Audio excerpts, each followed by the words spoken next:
السلام علیکم دوستو، ویلکم ٹو مائی چینل۔ تو دوستو آج ہم بات کرنے والے ہیں حضرت ادریس علیہ السلام کے نام و نسب، جائے پیدائش اور قرآن مجید میں آپ کے تذکرے کے بارے میں۔ تو بنا وقت ضائع کیے شروع کرتے ہیں اپنی ویڈیو۔ دوستو حضرت ادریس علیہ السلام مصر کے شہر منفیس یعنی منف میں پیدا ہوئے۔ لوگ انہیں ہرمس الحرام سا کہتے تھے۔ یہ سریانی زبان کا ایک لفظ تھا۔ ہرموس کا معنی ہے تجربہ کار اور مضبوط رائے والا۔ بعض اہل علم کا خیال ہے کہ آپ بابل شہر میں پیدا ہوئے، پھر ہجرت کر کے مصر پہنچے۔ علم انسان کے اکثر علماء کے مطابق حضرت ادریس علیہ السلام نبی کریم صلی اللہ علیہ وسلم کے سلسلہ نسب میں شامل ہیں۔ حضرت آدم و شیس علیہ السلام کے بعد سب سے پہلے انہیں نبوت کا شرف حاصل ہوا۔ حضرت ادریس علیہ السلام کا نام قرآن مجید میں 2 مقام پر آیا ہے۔ ارشاد باری تعالیٰ ہے، اور اے نبی اسماعیل، ادریس اور ذوالکفل کا ذکر کیجئے، یہ سب صابر لوگ تھے، ہم نے انہیں رحمت میں داخل فرمایا، بلا شبہ یہ نیک لوگ تھے۔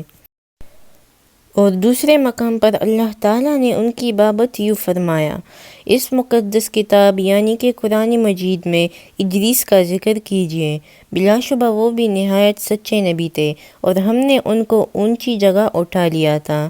اس آیت مبارکہ میں اللہ تعالیٰ نے ادریس علیہ السلام کی تعریف کرتے ہوئے انہیں نبی اور راست باز قرار دیا ہے۔ اللہ تعالیٰ کے فرمان ترجمہ، اور ہم نے ان کو اونچی جگہ اٹھا لیا تھا کی وضاحت صحیح میں مذکور معراج کی حدیث سے ہوتی ہے، جس میں بیان ہوا ہے کہ چوتھے آسمان پر ان سے رسول اللہ صلی اللہ علیہ وآلہ وسلم کی ملاقات ہوئی تھی۔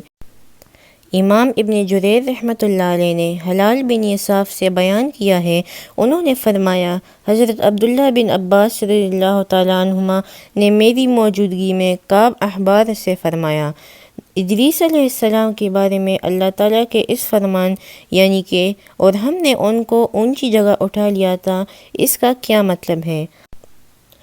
کعب نے فرمایا، اللہ تعالیٰ نے ادریس علیہ السلام کی طرف وحی نازل فرمائی تھی، میں آپ کے اعمال میں روزانہ تمام بنی آدم کے اعمال کے برابر اضافہ کروں گا۔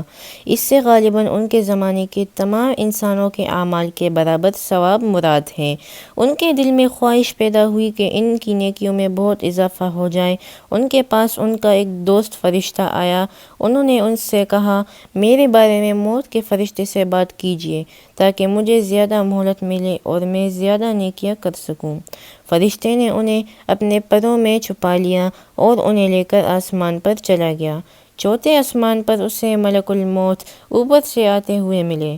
اس نے ملک الموت سے اس معاملے میں بات کی جو ادریس علیہ السلام نے کہی تھی۔ ملک الموت نے فرمایا، ادریس علیہ السلام ہیں کہاں؟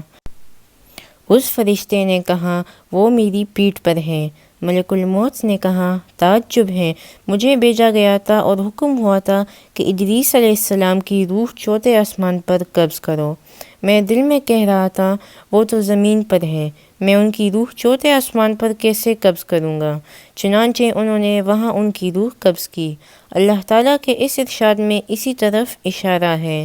اس کا ترجمہ ہے، اور ہم نے اسے ایک بلند مقام پر اٹھایا۔ تو دوستو ہماری آج کی ویڈیو یہیں تک تھی۔ امید کرتا ہوں آپ کو ویڈیو پسند آئی ہوگی۔ ویڈیو پسند آئے تو ویڈیو کو لائک کریں، چینل کو سبسکرائب کریں تاکہ آپ کو اسی طرح کی معلوماتی ویڈیوز دیکھنے کو ملیں۔